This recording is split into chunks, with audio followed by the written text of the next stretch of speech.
కనబడ్డాడు. దేవుడి వెలుగు ఎంతో చక్కగా నన్ను తాకింది. దేవుడు ముఖమును చూసి చాలా ఆనందించాను. నిజమే చెప్తున్నా, అబద్ధం కాదు.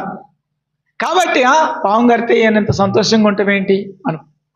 కాబట్టి దేవుడు నాకు ప్రత్యక్షమయ్యాడు, దేవుడి వెలుగు నన్ను తాకింది.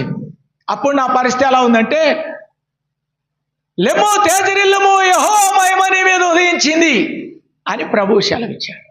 కాబట్టి దేవుని యొక్క మహిమ నాలో ప్రకాశించగానే, దేవుని యొక్క మహిమ నాలో మరి ఆ మహిమను చూడగానే, ఆ మహిమ నన్ను కమ్ముకోగానే నాలో ఉన్న ఇసమంతా కూడా ఎక్కడెక్కడ మరి ప్రభు కృపను బట్టి తొలగిపోయింది. హల్లెలూయా.